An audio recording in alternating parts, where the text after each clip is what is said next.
Hi, everybody, and welcome to the latest episode of Good News Conversations here on the Albuquerque Journal Podcast Network.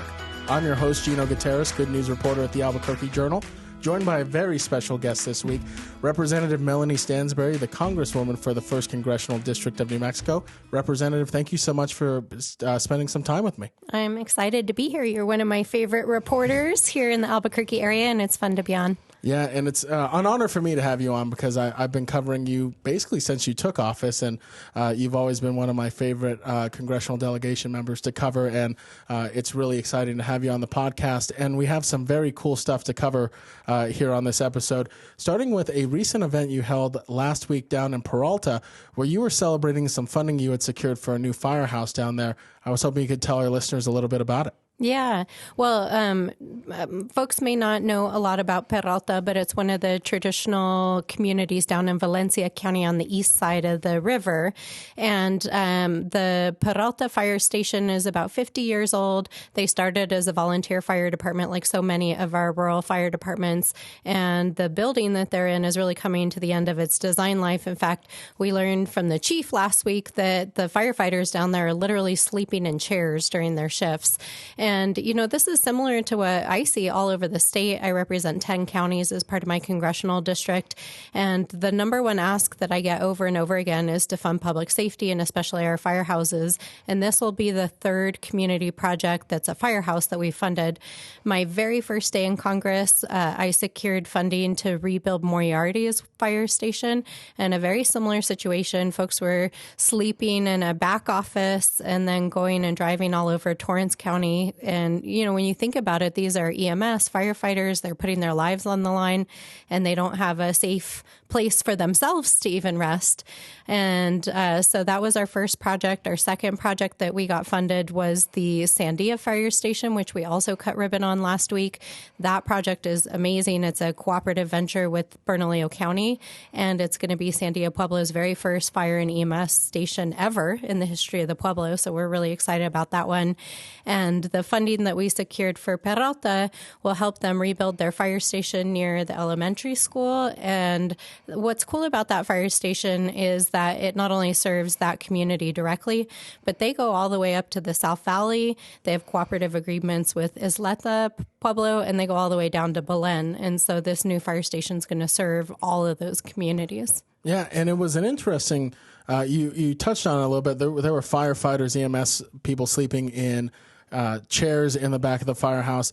We were inside the actual vehicle bay where the coats of the firefighters were hanging in the back and acting as a pseudo locker room for them. And the fire chief even mentioned that, you know, it was time for them to get upgraded facilities. And in your speech, you mentioned just how honored you were to be a part of facilitating part of the building process to get them that new firehouse. I know how important public safety is to you, but for these small rural New Mexico communities, it must be life-changing for them to get this type of funding, to have this type of infrastructure. Oh, yeah, definitely. You know, just a few months ago when we did the Moriarty Fire Station ribbon cutting, it was really just such an amazing and beautiful event. We had the mayor there, we had the fire chief and the old fire chief who had been there for decades. And, you know, these guys have been asking and working and trying to get new facilities, new equipment for decades. And to be able to be in a position to come in and to listen to the community and help secure that funding is obviously not only important to me, but it's very emotional because you see how much it's going to impact the community and literally help save lives because now, you know, there's a place that's safe, it's warm, it's comfortable for those emergency responders to be and to help support the communities. And so for me, this is the heart work that's the coolest part of this job. And for the Peralta Fire Station in particular, your office did a lot of the legwork on the ground. Mm-hmm. One individual in particular, Jacob Trujillo, who is your office's field representative for Valencia County, it had a deeply personal meaning for him. He is from Peralta. His father was a volunteer firefighter with Peralta. I know how important it is for you to connect with the community and for your office to be a true representation of the New Mexico people. You even mentioned to me how you only hire people from New Mexico, but how proud of you are of Jacob for the work that he did on this fire station? Well, I have to say it really was Jacob's project, and as you just mentioned, we hire New Mexicans to work in our office because I believe strongly as a native New Mexican that, when you have people who are from our communities, they're going to work the hardest to make sure that our communities are taken care of, they're understood, they're listened to, and that we show up and we deliver when we say we will. And so, like you said, Jacob had grown up partly in Peralta. His dad had been a member of the fire department. And so when he first got the contact from the mayor's office and the fire department asking for support, it was a no-brainer no matter what. But Jacob really fought for that project. And so I'm so proud of him. I also think that for us as New Mexicans, especially those of us who grow up in working families, the arc or trajectory to be able to go into public service, whether for me now serving as a congresswoman, Jacob serving as a member of our staff, I think, and, we just had the election this week and all these amazing New Mexicans were elected. It's really a turning point, I think, for our state to have all of these people that are from our communities get elected and then be in a position to actually help them. And the infrastructure, the public safety is just one portion of what your offices work. Earlier this year, I had the privilege of covering the second time I actually covered it, first for the Albuquerque Journal, a really cool tradition you started called Valentine's Cards for Veterans. And it's an awesome program where you go into the Veterans Hospital here in Albuquerque and you're handing out Valentine's cards. But these cards are very special and representative. What makes them special? Well, first of all, they're handmade by students from our Kirtland and Wary elementaries. But, this program, Valentine's for Vets, actually started in the 80s and it's done all over the country. But I'm proud to be able to carry on the tradition here locally. And, for New Mexico, we have just such an incredible and proud history of service in our state. In fact, we have the highest proportionality by population of veterans. And we're lucky here in Albuquerque. We're home to the Albuquerque Veterans Hospital. And that hospital not only obviously provides healthcare, but also mental health services, transitional housing, wraparound services. And so it's such an honor to be able to go into the facility to honor our veterans, to hand them Valentines that are handmade by kids from the community, and to connect between, elementary kids in kindergarten, fifth grade, and to tell them, these are going to go to American heroes, and then to be able to go in the hospital and actually hand them to veterans in their hospital beds as they're getting care. And, tears are shed on both sides of that equation. And it's such an amazing, amazing program. And those cards were obviously, you mentioned, handmade by students. There's a sentimental touch, I have to believe, because I remember distinctly you handed a card to one of the veterans and he said, I'm going to keep this card forever. Yeah. And that really, I would imagine for you, just shows the true impact of this program. Oh, yeah. This year, partly because COVID restrictions have been lifted in the hospital, we were also able to go into the spinal portion of the hospital where they do rehabilitation and inpatient services.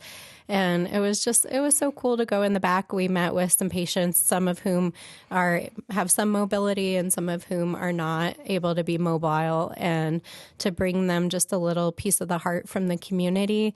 It was very, very touching, and the smiles and the stories, and also for the nurses and the healthcare workers who are in the hospital to know that, kids and other members of the community are thinking about them and thinking about the patients. It's a big deal. And I know for such an amazing event, it could be hard to kind of cherry pick one moment in particular, but was there anything that stood out for you handing out the Valentine's cards this past February that kind of stuck with you? Yeah, one of the veterans who we met with is a woman, and she had limited mobility, and she was in a hospital bed getting a treatment, and she really could only move from her upper body up. And when we went in to see her, we showed her the Valentine, and she smiled so big, and a little tear came down her cheek, and she was able to hold the Valentine that was made for her, and she held it to her chest, and she just sat there and was quiet and held that Valentine tight. And for me, that was such a meaningful moment. You could tell how much it meant to have that connection to the outside world.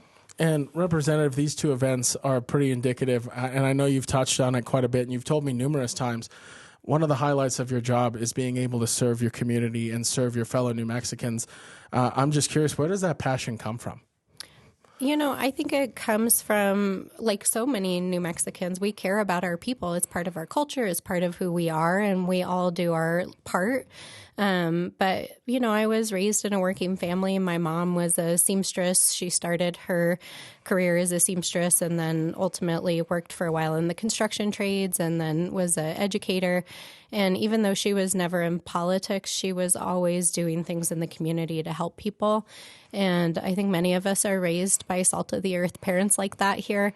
And so when we have the opportunity to do something where we can touch people's lives or bring resources or just even smile and offer a helping hand to people, I think that it is really just part of the fabric of who we are as New Mexicans. And so it's really my honor to be able to do it in this formal role as the Congresswoman. And last question for you, Representative, before I let you go. We often hear a lot about the potential of New Mexico, the power that these people have. But for you personally, representing them, you see them on a daily basis. How powerful is New Mexico? What does New Mexico really mean?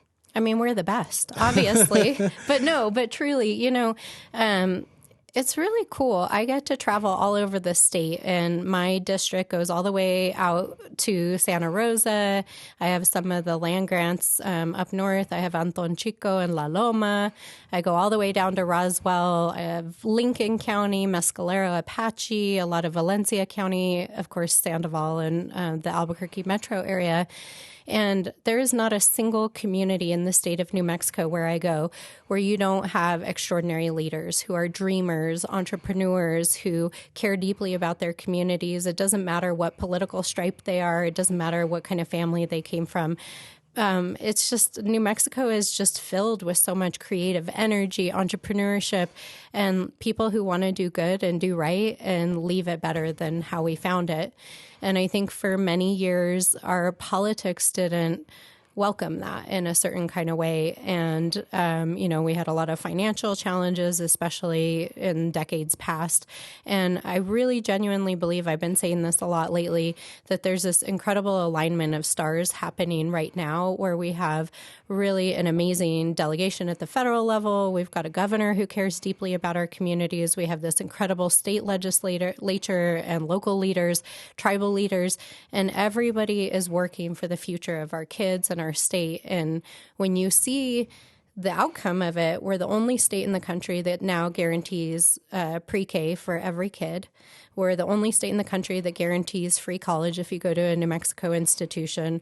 We're one of the only states in the country that have an elder care program baked into now state law. And we have one of the most forward-leaning climate and clean energy policies. I mean, we really are in this transformational renaissance of our state, and I can feel the power of it everywhere I go, whether it's Fort Sumner or it's Bosque Farms or it's Bernalillo. You see it in our people, you see it in our future, you see it in the businesses that are starting, and it's truly inspiring. Yeah, and it's a powerful time to be a New Mexican, and it's represented a lot in the work you've been doing with the new fire stations. I mean, you talked about the best of New Mexico, first responders, veterans, obviously, and then the future, those kids who made the Valentine's Day cards. Yeah. So all kind of encompassed in the few stories we've covered. Representative, thank you so much for spending some time with me. Oh, of course. Anytime, and thanks so much for having me on.